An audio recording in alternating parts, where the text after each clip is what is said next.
When I went from teaching middle school down to taking the second grade position, and I get a little smile, I forgot that elementary school teachers teach their own PE. And so that was a nice learning curve. Hello, my time crunch teachers. Welcome to the show. This is your team teacher, Mariel, here to help you optimize your teaching, technology, and time management. And with me today is third grade teacher, Stephanie Hedgepeth-Lopez. Hello. And today we're sharing PE games that work for a variety of age levels so that you can sit back and watch the kids and not have to be running everything and in the middle and blowing whistles and going crazy. It's nice, fun games that kids across all different age levels love, and also that we enjoy teaching. Watching. Yeah, they're entertaining to watch as well. They're really entertaining to watch. So some of the things we're going to go over today are the specific games that we like teaching with the kids. How to make sure everyone is involved in the games, especially different skill levels or, different personalities. Abilities. Yeah, personalities. And then what to do when there's, disagreements or maybe a little bit of conflict or whatever in the game. So I'm going to start with a recent one that my fifth graders love, although I've done it with a variety of ages, and it's called Castle Ball. And I'll put links in the description notes of if there's videos of the games we talk about or images. Setup diagram or something. Yeah, totally. And for Castle Ball, what you want to picture is basically picture it like they're setting up a dodgeball game where there's kids on one side and kids on the other, and they have the dodgeballs. But instead of throwing the dodgeballs across the court to hit each other, what they're doing is they're trying to knock down each other's castles. And there's lots of different ways you can make castles. But the way that my students do it is you have to give them at least 6 hula hoops, but you can give them more. And there's a really cool way that you can actually make a structure with a bunch of hula hoops that sort of looks like those, those like geodesic domes that kids would climb in. Yes, exactly. Thingies, yeah. That they climb in at playgrounds. It ends up looking like that. So they build those on each of their sides. And if you have a ton of hula hoops or borrow some from other teachers, it's really fun if they make like 2 or 3 castles. So they have their castles behind them on each of the sides, and you have to kind of give parameters in terms of like you can't guard your castle because otherwise they'll just go around the castle and no balls can get through or whatever as they're tossing them. But basically they just lob the dodgeballs back and forth and try to knock down the castles made out of the hula hoops. And because the hula hoops, the way it's set up is like very precarious, they knock over quite easily. And also, like, sometimes a kid will randomly just, like, bump into their castle and it'll all come crashing down. But they love it. And what I like about it is everyone's involved because they're either blocking the dodgeball from hitting, they're stopping the dodgeball from hitting their castle, or they're lobbing the ball across, or they're doing strategies. So do they get to rebuild it as soon as it falls? So no, what usually happens is, say they have 3 castles built, the other team gets a point for each castle it goes down, and then once one team loses all their castles, then we start over. Oh, okay. And at that start over point, I really like it because that's where they can talk about strategy, because some some teams use all of their hula hoops to make one like a super castle and try and reinforce it, so if it gets hit or bumped, it doesn't fall down. And some kids, and I actually think the strategy is a little better, make multiple castles, and then that way the other team has to hit many of them before they lose all their castles. But anyways, anytime there's that sort of timeout or down period or reset, I think is a really great time for kids to talk strategy, to talk about what works, what they want to change. And if you don't have hula hoops, like you could do this with you could stack with, like, cones and or lots of different things. Basically, pool noodles. Oh yeah, other things. Did you teach your second graders this last year? No, actually, because I think I just discovered it this year. It's part of the Playworks game library, and I came across it. And we'll talk about Playworks in a while because that's a program, I guess you could say, that our school adopted, and I really like it. And so I have some notes later where we can talk about the elements of Playworks that work really well. But they have a whole game library that's totally free. Oh, and I like that they have sometimes, for some games, there's short little videos of people playing. Yeah. So you could, if you're bad at explaining or you or you have laryngitis or something and Right. you want to do it in the classroom, you can show the little video and then they'll know how to play it. Yeah, totally. And the kids need that visual sometimes too. And I will say Castle Ball, I know for a fact they have a video, so I'll link the video. But that's one that's nice because in the Castle Ball video, they show how to make the castle. So that's also kind of a fun thing for the kids. But again, they come up with their own variations, which I think is really cool. The other game that I have played with the second graders for last year, but also the fifth graders, and I've actually also played this with adults, and it's super funny with adults, is Tic-Tac-Toe, but chairs. So what you want to picture is a 3x3, grid or just 9 chairs, right? Like 3, 3, 3.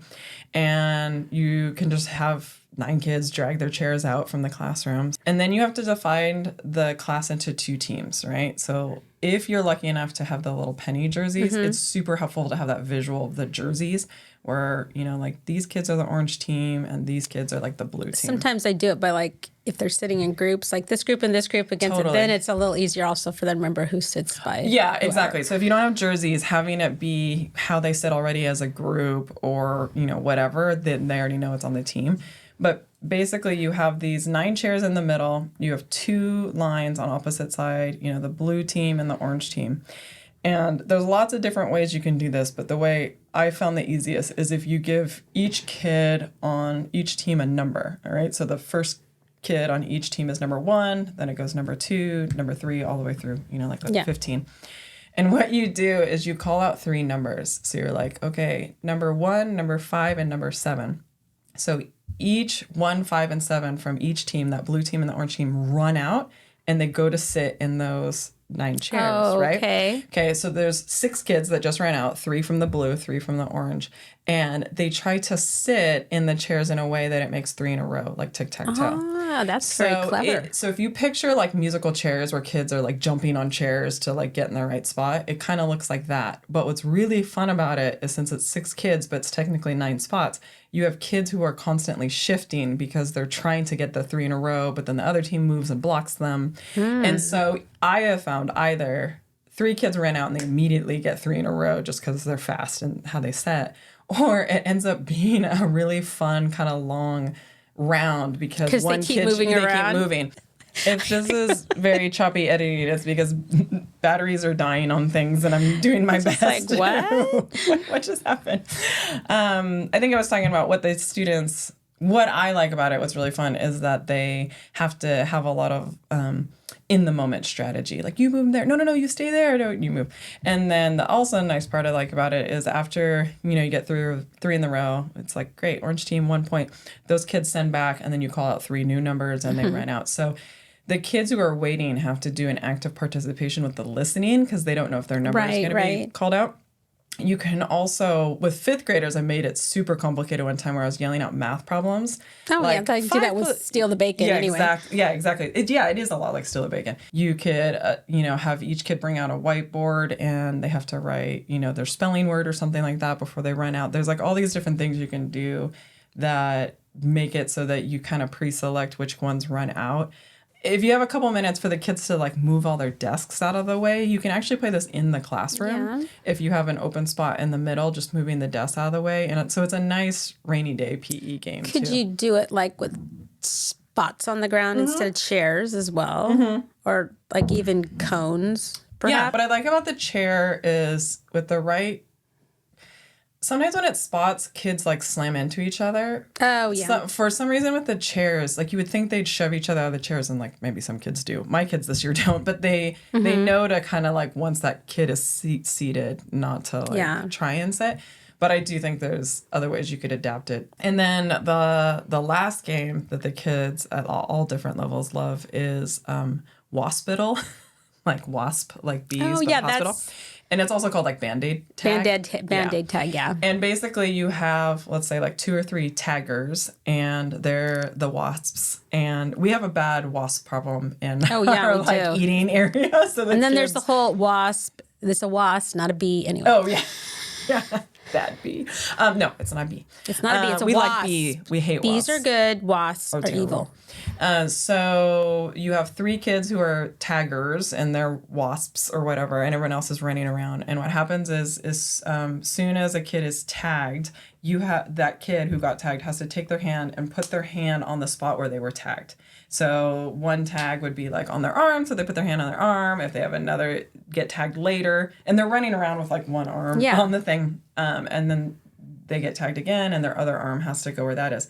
Once they've been tagged twice and they're now like holding on to the two stings, they go to the Waspital. And this is a nice way to kind of do an adaptive thing. Like if a kid isn't feeling well, but they want to participate, but they just don't want to be like running around, they're the ones that are like the doctors and the nurses or whatever in the Waspital, and they heal the person who comes over. And the way the kid gets healed is you give them some sort of task. So it could be like 5 jumping jacks or whatever. Mm-hmm. And then the kid is cleared and they can run back in and keep playing. And then every like couple minutes you switch out who the kids are the wasps. But this is also called Band-Aid tag because you're like putting your hand on where you got tagged, like the Band-Aid. There's a variation of that Band-Aid tag. It's like watch your back tag where everybody's it. So they're all running around tagging each other, and which I'll explain in a minute. But so they one tag, 2 tags, and then the third tag they have to go to the designated spot to rejuvenate, or the whatever recharge you want to call it, area. the recharge station, and do whatever. And then it's usually where I am, and I'll tell them to do like, do 10 jumping jacks, or do 5 sit-ups, or whatever. Yeah. I've also done it too where if we played right before like a spelling test or something, you could have them spell one of the words, or you can incorporate curriculum if you want, or you can have them do a physical movement. But what I like about Band-Aid tag or Waspital is like everybody's moving, everybody's doing something, which is nice. And that's why I like kind of the games we're sharing is that there isn't this huge downtime for everybody else that's waiting a turn to get in. Because that's where kids will get bored, or they'll complain, or they don't want to participate because they're just in line. They will do things. Yeah. They will be naughty. But yeah, so I like that. Castle ball, tic-tac-toe with the chairs or hula hoops or whatever, and then Waspital. And then the last thing I was going to share that just recently the kids have really been loving, meaning like this generation of children, is all of those what we might consider like old school recess games. So Foursquare, they're just obsessed with, especially if you teach them the right way. Because every school I've ever been to, the kids all have these like goofy Foursquare rules, like rainbow, and they do all these like weird things with their hands that basically make it so they can just hold the ball. And I'm like, no. So if you teach them real Foursquare and or playing wall ball, like if you're lucky enough to have one of those like backstop balls.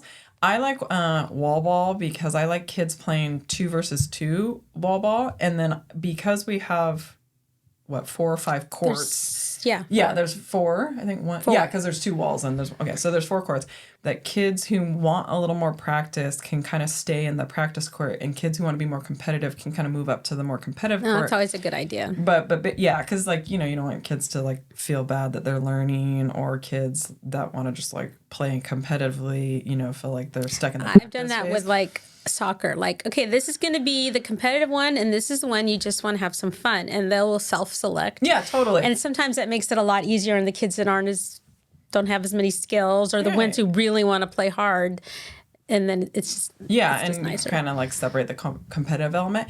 The other, this isn't really a recess game, but I do feel like it's a skill that all kids need to learn, and there aren't a lot of things I claim with my second graders that I did well, but every one of those second graders learned how to jump rope, and I'm very proud. Yes. I have a lot of third graders that can jump rope.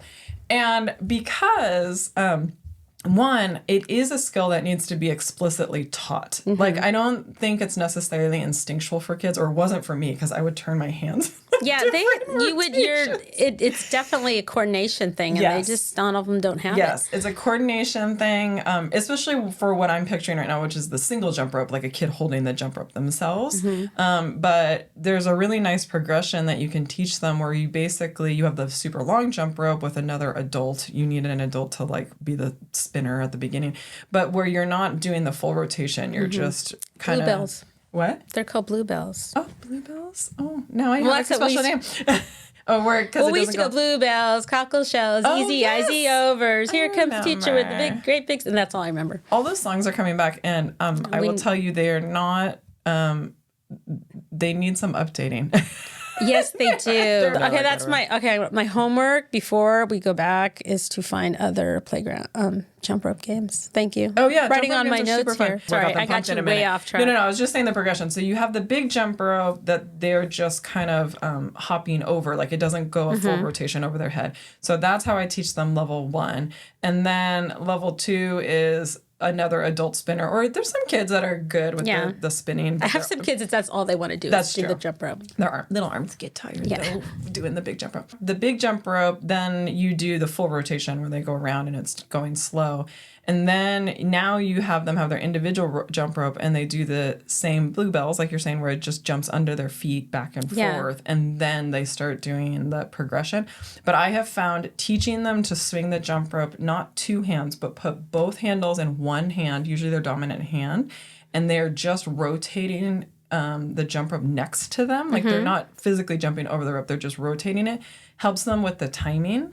Because they're just moving. Well, yeah, because it is really all about rhythm and coordination and exactly. So they're jumping in their spot, but they're rotating the jump rope next to them. And I teach them a lot about how it's not rotating your arms; it's rotating your wrists and like flipping over your wrists.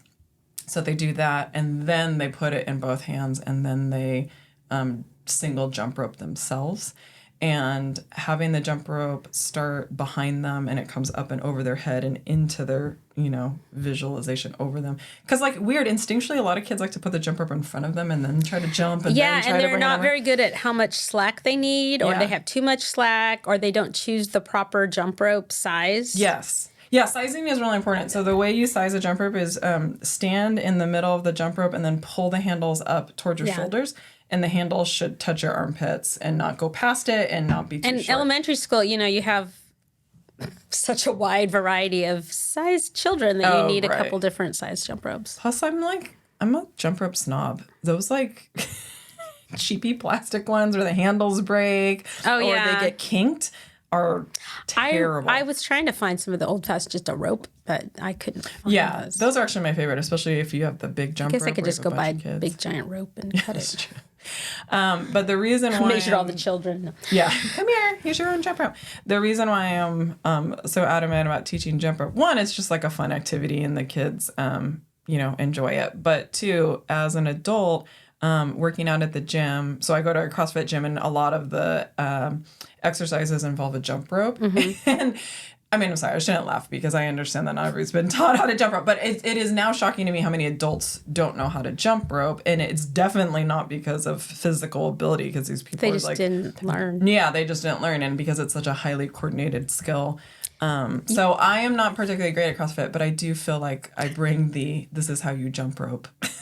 What I was going to say earlier that got them super pumped is I found a video of these people doing jump rope tricks, and it starts out with the easy one where it's you can cross jump rope or you can, swing it in 2 hands and jump, open. swings, But then they did crazy stuff like flips and whatever. It was this whole gymnastics thing. And I told the kids they couldn't try and do flips, but it did get them very excited because some of the things in the video are people coordinating jumping together, right? Almost like they're dancing. So they did the same little sequence together and the kids got excited and they wanted to practice that. The other thing that was second graders that I think is adorable, and I don't know why they get so excited about this, but they all want to show me how they can run and jump rope. Jump, but that kind of gallopy run. Yeah, 'cause I actually taught a few of them this year and you can do it this way. And it was it was freeing to some of those kids who couldn't quite get their coordination together. Yeah, sometimes it helps with that timing. Yeah. To actually move forward as they're jump roping, not be stationary, because then they don't catch their foot on it. Plus, it's really easy to go, here, let's go jump rope after you've taught them the basics. Or here's a step, have them to go jump rope. It's and it's a nice not a big thing. Planning thing and totally and teams also, and all that stuff. Last year I'd often bring out the bin of jump ropes just because if a kid was waiting for another game, they like just sitting there and jump roping and I think it's an important skill. So even if the kids aren't particularly jazzed about doing it, I think that first, second, third grade I think is a good age for them to learn how to do it. And then as they get older, if you teach middle school, I think it's amazing for cardiovascular health and then they can get more of the speed ropes and do it fast. The last old school game that they love, and most schools have these painted on the blacktop and no one knows how to use them is hopscotch. Yes. Is the second graders love the hopscotch, especially if you're using that marker that you put down and you know you have to like skip that spot and then move it. Because they don't know that. No, they don't know that. Nobody's taught them. Exactly. And I think there's a lot of balance and coordination built into those games growing up. And hopscotch, because you have to hop on one foot, you know, at a certain point, or hop on one foot, then 2 feet, and balance and bend over and pick up the marker, I think is really great way to teach those kind of balancing. And you don't need to go run around finding all your equipment. Yeah, that's true. That's actually a really good one because you don't need stuff. Because some of these games, like especially the castle ball and whatever, you need stuff. Yeah, you have to have stuff, and you have to, you know, make sure you bring out the stuff. But anyways, those are my games. What sort of games do you have? Well, I was gonna add to a couple you were saying. Like you said, what was the tag?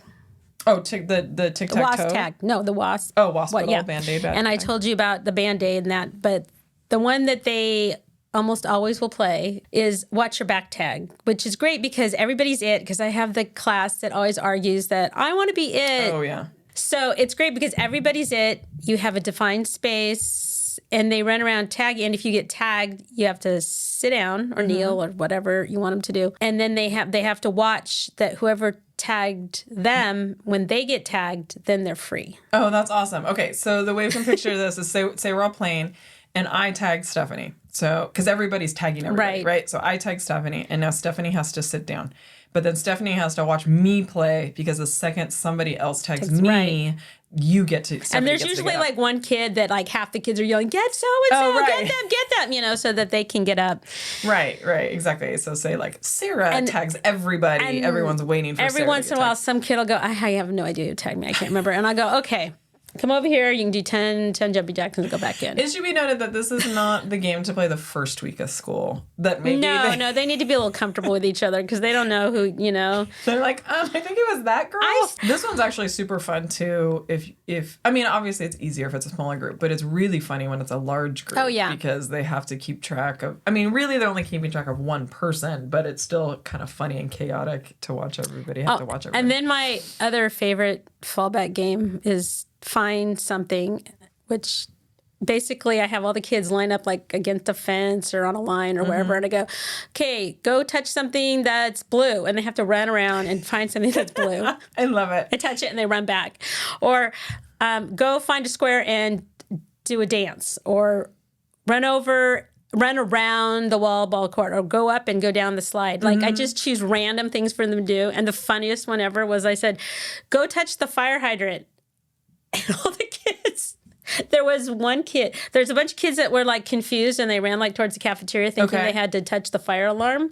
Oh, whoops. Like, where you go? And there was finally one kid who figured out that where the fire hydrant was in the playground, and they ran over, and then everybody followed and was like, "Oh, wow, we need some vocabulary teaching here." I'm surprised I didn't go to like a fire extinguisher, but I imagine the fire alarm. Yeah, that makes sense. That was the only thing they could think of. It was funny. But then also, but then you can also teach like prepositions and things. I want you to go get on something, run around something, colors. And so the littler they are, the more you can actually use it a little bit as a teaching or checking like a thing. Vocab. Yeah, or if you're teaching shapes, like go touch a square. And it's funny because like go touch a square, like some of the kids will run to the farthest square they can find. And the other kids are looking around like, "Oh, there's one right there," and just walk 2 feet and then jump up and down and come back. Exactly. It is kind of cute to watch like which ones really want to go for the distance. It's really good with little kids. It gets them tired. Yes. If you want to wear them out a bit. I remember you because I was working at a pull-out group of younger students that needed kind of some extra movement breaks, and that was the game you told me. You're like, just tell them go touch. And I was like, what? And you're like, no, you just pick stuff and they run around.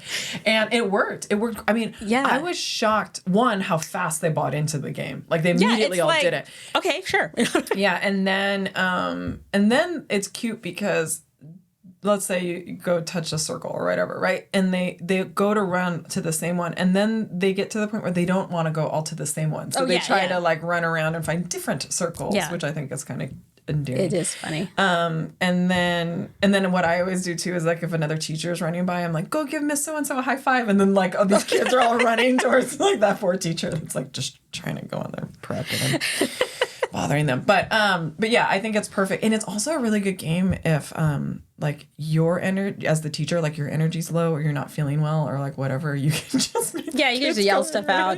Go do this. And if they're not running, it works in the classroom well too. Like I've seen younger teachers do it, like point at the, and they have to go find something. But it is another one that translates to inside the classroom if you have to have a rainy day recess or whatever. There's this one I saw somewhere. It was like clean your room, and you could do this inside. Okay.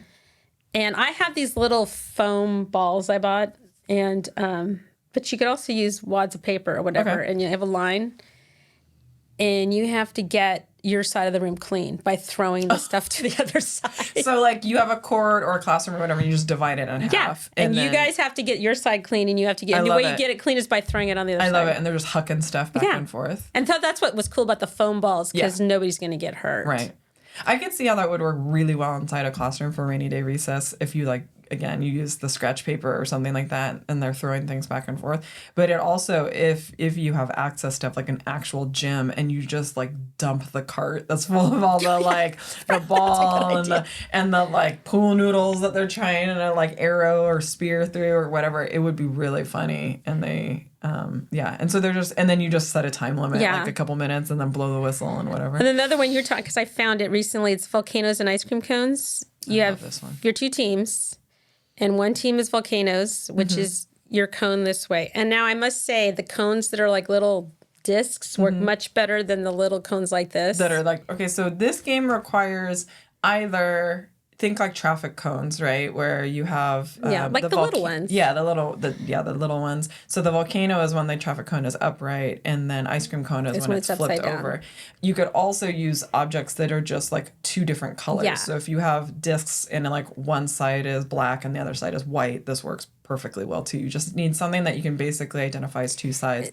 And then you have a defined area, right? Like a court. And the one team is Volcanoes, and they try to make all of them be volcanoes, and the one's ice cream, and they try to make all of them upside down like ice creams, and they just run around flipping them. Things. Yeah. Which is why the little cones didn't work, because then I had a bunch of kids that would just go kick them, and so it was the ice cream cone people were always winning because it was easier to just knock them over than to go over and actually set it up. So I need to. That's because I couldn't find my other cones at the time. Now I know where they are. Yeah, so what Stephanie is saying is like the ones that are traffic cone, I mean, they're little, but they're shaped like a traffic cone so that they have like a tall peak. Those are really easy to knock over, but they're harder to put upright. But if you tell them that they have to use their hands and they can't just kick them over, then that's one way. Also, or if you play in grass where it like holds it up the other way. Yes, that's true. But the cones that are more like a little bit more flatter discs, as if a traffic cone was cut off on the top. Those work really well. Those would work better. Or actual circle discs. But basically what happens is for 2 minutes straight, kids are running around and like flipping things back and forth. I found with the fifth graders, they would guard one, like they would stay by one and just flip it back. And so I told them that they couldn't like hover around one object. They actually had to like leave it. Yeah, you have to give them a bunch of rules. The older and smarter they get, you have to give them some more rules to... But that one's fun, and as somebody who's played it, it is so exhausting. It is like, it's a really good warm-up game because it kind of tires them all out really quickly, and then you can kind of move into maybe a skill-based game or something that takes a little bit more time. But that one's super fun. And everybody's playing. That's what's fun about it, is every single There's that other game that you taught me that now I can't remember what it's called, where you have like a line of cones and you have two people facing off. And you have to touch. Oh, head, shoulders, knees, cone. Yeah, head, shoulders. That's it. Yeah, that was really tons of videos of this. But yeah, so the one that I saw, and I'll link the video because it's fun to just watch how you play it, and it's also fun to show the kids because then they get how to play it. So, picture between Stephanie and I, there's a cone, but it can really be any object. It doesn't have to be a cone.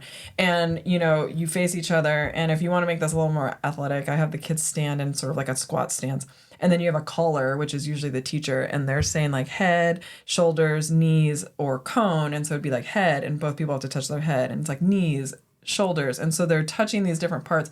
And then as soon as the caller says cone, they both try to grab the cone, and whoever grabs the cone a little first. like individualized steal the bacon. Yes, exactly. But then everybody's moving because they're not just waiting for that one number and feeling like everybody's looking at them. Yes, and then since they're two lines facing each other, you can just rotate one kid down, and now they face a new partner.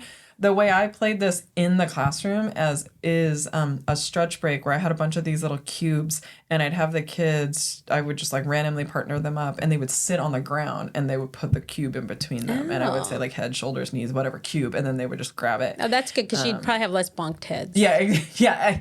Word to the wise on this game, I have to tell the kids not to lean in. They have to squat down to get the cone. Otherwise, they both lean in and they knock heads. It is kind of cute to like start this game that is so clear in your mind, and then watch the kids, and you're like, oh no, oh no.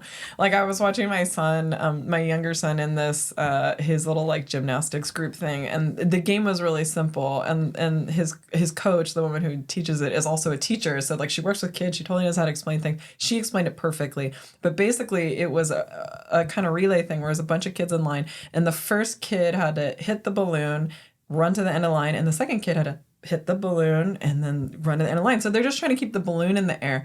It was the most chaotic thing I've ever seen in my life. Like either one kid would hit it over and over again and not go to leave, or one kid would hit it and then they'd all run to hit the balloon, or one kid would hit it and then they'd all watch it just drop to the ground. It was the funniest thing. That's where I kind of like how the Playworks does the games a lot. They'll go, we're going to play watch your back tag. And then the teacher go, we're going to play? And the kids have to repeat, watch your back tag. Oh, right. Who's it? Everybody. This is after you've explained it. Everybody's it. So you're constantly reminding them, how do we tag? We say dragonfly fingers, and you have to touch, you know, you can touch here and here. And like remind them each time what is acceptable. Totally. Because it doesn't matter. Because really you know how children are. Like, you mean the rules apply again? We did that 5 minutes ago. It's the same. It was hilarious. So, like, she could not have described it better. Like, she modeled it. She had them walk through it and whatever. And then as soon as it was go time, it was as if they had never seen this in their life. Not. And it was so funny. Like, the parents, we were all, like, dying. And at a certain point, I was like, you know, do you want me to help? And she's like, sure. So I stood up and I had to physically, like, hold the little kid's shoulders to be like, okay, come this way. No, you hit the balloon, yay! And we got through one whole rotation and we all like erupted in cheers. But it was funny because they've done way more complicated things, but something about just hit the balloon and go to the end of the line. I think it's because they're anticipating how it's going to come down. Maybe. And then it's like, wow, okay, now what do I, like they forgot what they're doing in the middle of it because because it was pretty cute. Because I can imagine your son if you want to just see something chaotic, try that game with your students. Blow up a balloon and see if they can just keep it in the air. Okay, so let's talk about how to get everyone involved. We kind of talked about the nature of the games we share does have everybody moving and involving, and there's ways to kind of level it for the kids who want to be more competitive and who are still learning. There's another way I had it so everybody has to move is like if you're playing Foursquare or when we play Switch or whatever, instead of having every little Foursquare have a line, I have one waiting line. So as soon as somebody's out in one, the first person in line has to go join that game. Oh, okay. And so it's in constant motion because you're not just waiting for the kids in the four kids playing. You're waiting. It comes up a lot quicker, and it's like there's a lot more movement. Do you mean there's only one waiting line? There's only one waiting line for like the four games courts. 4 courts that are going on. I wish the grocery store was like that. There's like one line. Would be helpful. It's like TJ Maxx or Marshall's. Big Lots does that now. Oh, there's one line, and they go, "Can I have the next person?" The bank does that. So it's like bank lines. It's like bank. It's bank lines. So like bank. I always think Marshalls because it's like it is like that at Marshalls. Checker number 3 or cashier number 3 is ready for you. Yes. Okay, so everyone set up your PE game like Marshalls.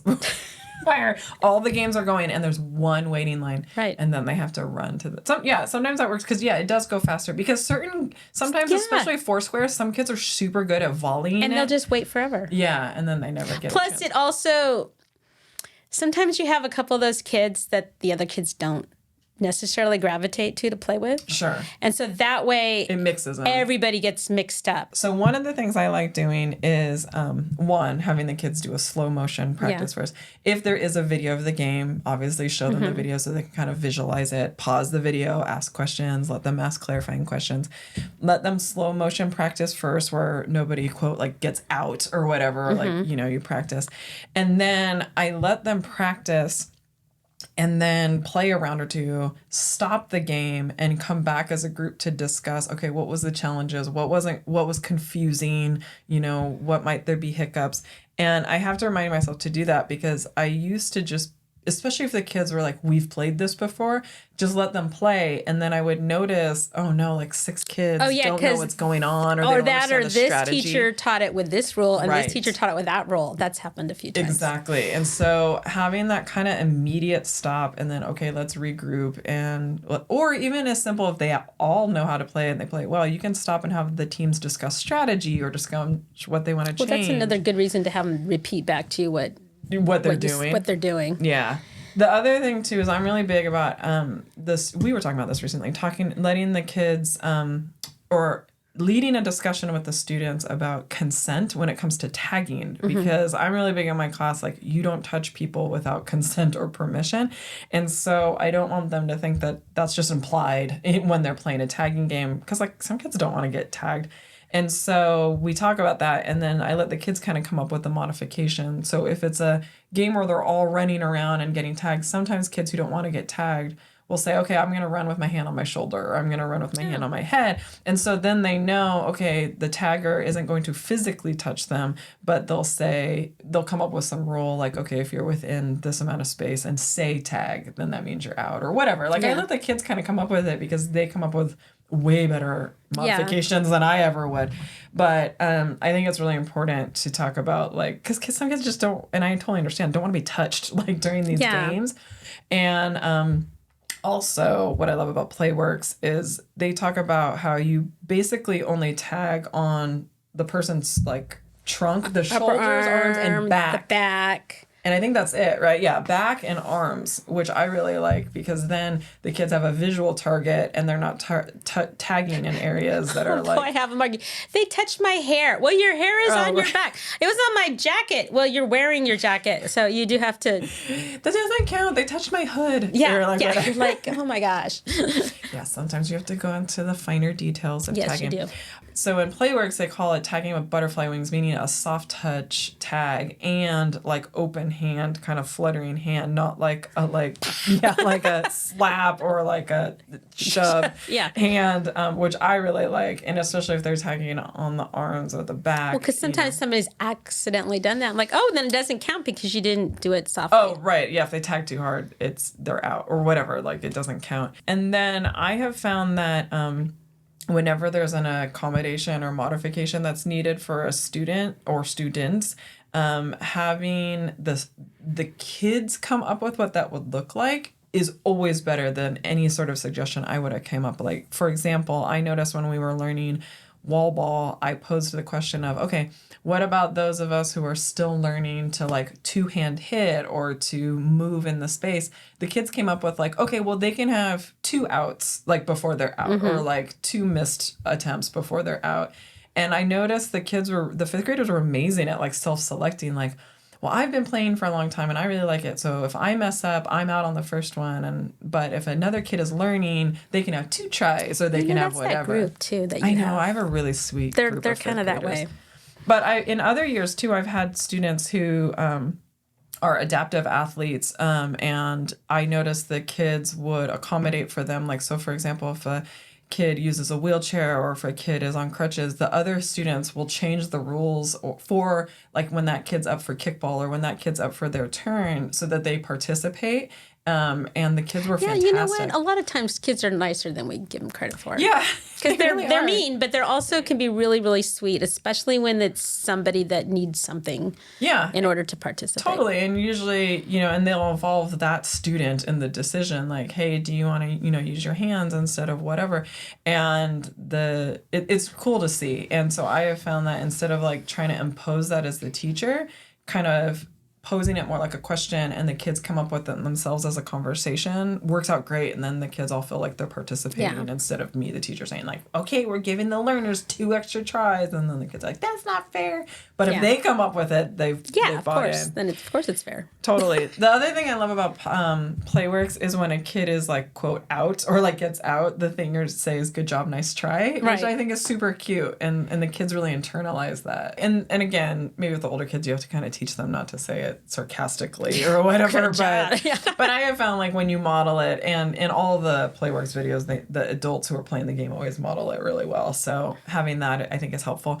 And then also, and this is of all the different Playworks things, this is by far my favorite. So if if say it's a game where the kids have to run to a spot, right? Like that tic-tac-toe chair thing. If two kids get there at the same time or there's a disagreement. Or watch your back tag, they tag each other at the same time. Right, exactly. They tag each other at the same time. The PlayWorks way to resolve that is rock, paper, scissors. Yep. And just one round. Rochambeau and let it go. Oh, yeah, that's what they say, right? Yeah. Rochambeau, let it go. Yeah. So they do that, and whoever wins, like, won that little round, and they move on. And it's great for games where, again, there's like a high tendency of like kids doing it at the same time or getting there at the same time. Or that one kid that will argue about everything. Yeah, that's true. Like, There's one of those that happens a lot in wall ball. Like, I'm not out. No, I didn't touch it. No, I didn't. Whatever. And then they like do rock paper scissors, and that's the end of that. Yeah. And it's pretty final. Then the kids get really good at rock paper scissors. Yes, they do. I'm like quite impressed with how good they are at all of that. And I feel like the rock paper scissors, I know that sounds like too simple, but it really does solve almost every single disagreement. Well, yeah, because that's what we've agreed to do, and that's what we do. Exactly. And I feel like there's not a lot of conflict in the games when they are set up in a way that it's not just the one winner and everybody else. Right. Know? Or any of those games, because as someone who was not very large as a child, when we play those games where everybody is looking at you, those are so hard. Those are terrible. Or like Red Rover, of course they're going to run towards me because I'm like, no, run to me because I have these little hands, right? So anytime you could take off where everybody is looking at the one kid. Yes. So even in some games where they're doing that, it's a quick turnaround, so everybody's not looking at you as you walk back to the dugout or yeah, exactly. That's a good point. Like, yeah, if you picture baseball, it's like the one kid is yeah, right, and everyone else is watching. Exactly. That's another reason why I love these sort of group games, is because I think that's a really good point you made. Is all eyes are not on that one kid. I want to explain Red Rover for anyone who's too young, because I swear to you, it's one of those games that is like outlawed. Yeah, no, like I think it's literally like that, and like I know certain districts outlawed like dodgeball and stuff because kids were like getting beamed in the head and like falling down. But Red Rover. I'm laughing because it's so chaotic that not only was this a recess game, but this was like something a teacher I remember taught us how that's to play. What we would play for PE. Okay. It's like great. So imagine two lines of children facing each other, holding hands. Yeah, looks like a fun game because they're holding hands. Yeah, so one team is either holding hands or I felt like did we link arms or was it some people just linked arms? We were taught holding hands. Okay. Maybe that was the accommodation. Like, oh well, if they're linking arms, it's better. I don't know. They'll dislocate their shoulder instead of breaking their wrist. Right. So imagine, Stephanie and I are on the same team. We're holding hands, and then we call over. How do we decide what Red Rover, send, and like someone Sarah over. Right over. Or in my case, it would be Stephanie because I was little, and you had to run as fast as you could and pick whose arms you were going to break through. Right. So imagine arms across America. So you would hands across America. Yourself there and like be hanging between two arms. So we're all linking arms. We yell over to the other team, some poor little child who now has to run across the field and break through our two hands gripping. And if they broke through, that other team won or got a point or whatever. I can't remember. I think we got to take somebody from their side. You get to take them. But if you went over them, they got you. Right. And if the child just ran into your arms and bounced off, or clotheslined themselves, was like swinging there, dangling, then you won, they did not break through. Then I think you had to go to that side. I don't remember. So that you have this longer line. Although I think I remember getting called more. Oh yeah, like, do you get to capture them? Like if they don't break through, I think you get to keep them if they don't break through. But then.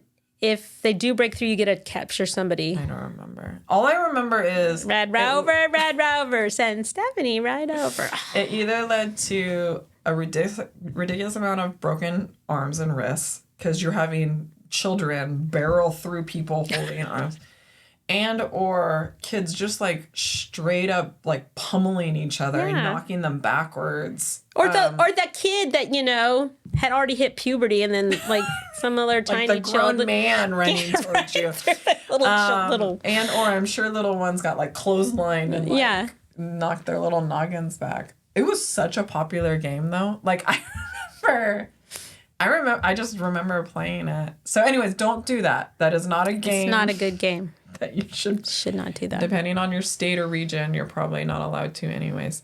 Although if they are, I wonder if anybody's still playing it. I'd like to Let's look it up after and be like, where is Red Rover still legal? If your school still allows it in whatever state or country or place you live, please put it in the comments, because I would love to know how many ER visits it has resulted in. We should play it at like a faculty. Oh my gosh. Then of me. I don't know. I got hello. Okay. All right. I have a classroom story, and you guys will probably guess the punchline because of the topic we're talking about. But I was picking the students up from one of their release classes. I think it was music, because I remember they were all falling out.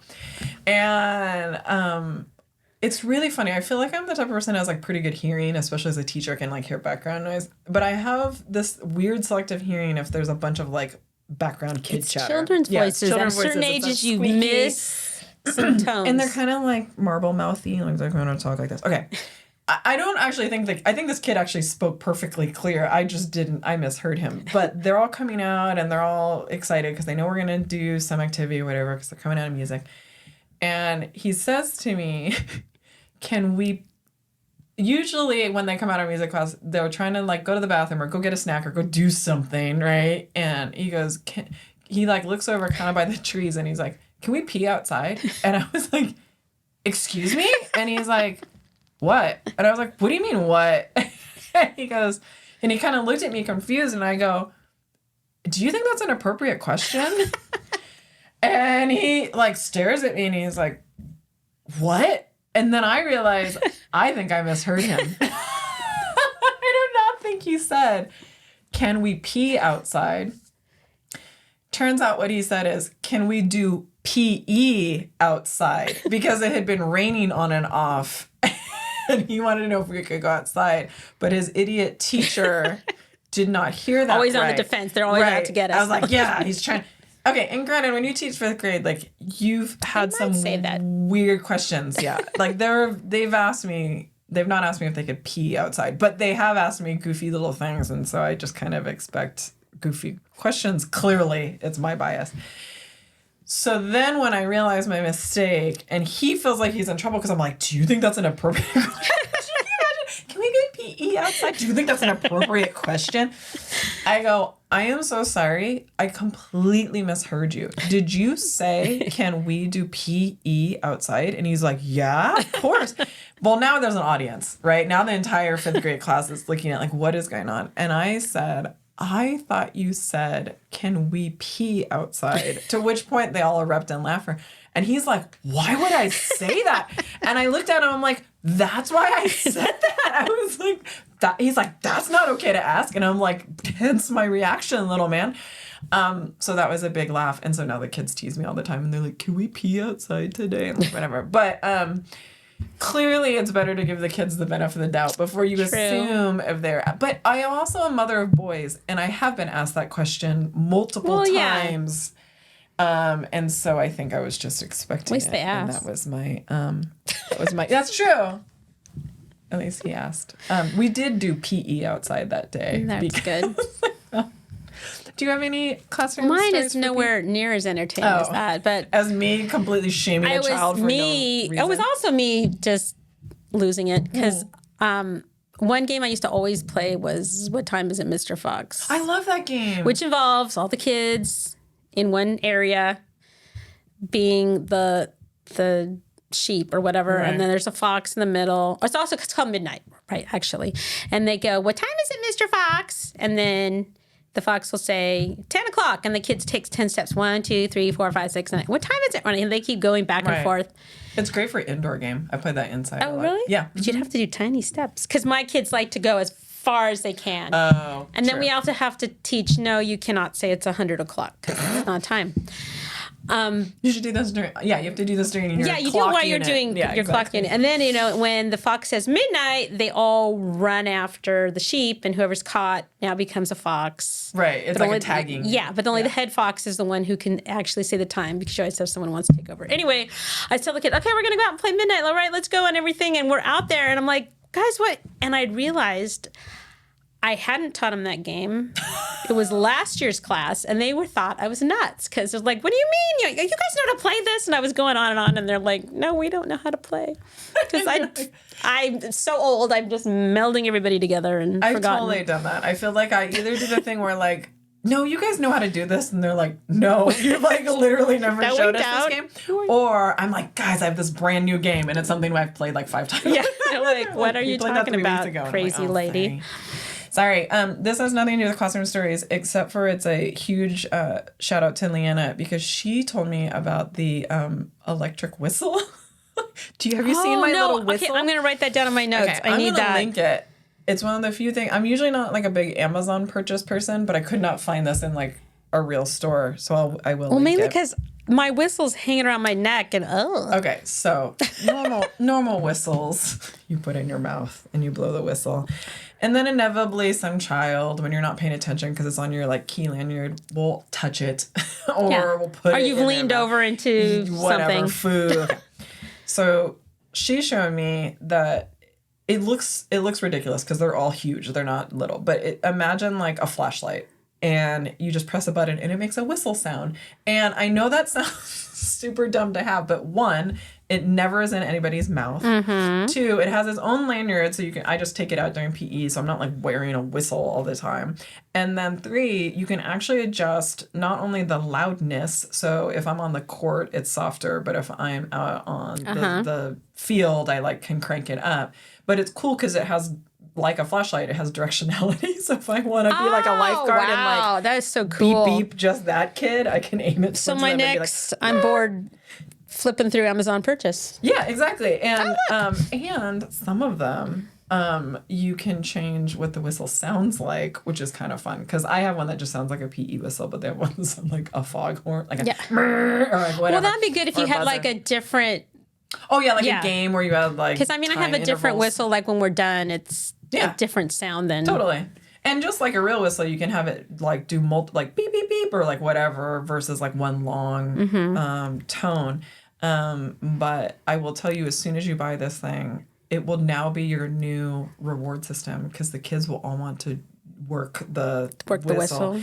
And every now and then, to mess with the 5th graders, I'll hit it in the classroom when I want them to be quiet. Like, I've done that before. Like, okay, I can't yell. Yeah. I'm just going to blow the whistle. Blow the whistle. Because you guys are not listening. But yeah, the electric whistle is clutch. Unless you're loud like me and can yell across the... Or in Ted Lasso, how he's like, whistle! You could just do that too. I love that electric whistle. I think it is a 2-pack. If it's a 2-pack, I'm going to find my other one and I'll give it to you. But if it was just one, sorry, you'll have to order your own. But you, dear listeners, if you have either an awesome PE game that you want to share with us or a PE horror story where you thought the child was asking if they could go to the bathroom outside and they just wanted to play, then please add it to the comments, or you can email us at podcast@thetimecrunchedteacher.com, and I'll be sure to leave that address in the show notes. And or you can leave a comment if you're watching this on YouTube of all your awesome PE games. And like I said, I will link all the games and that whistle in the show notes. So thank you so much for your kind attention today. Until next time, teachers. Bye. Bye.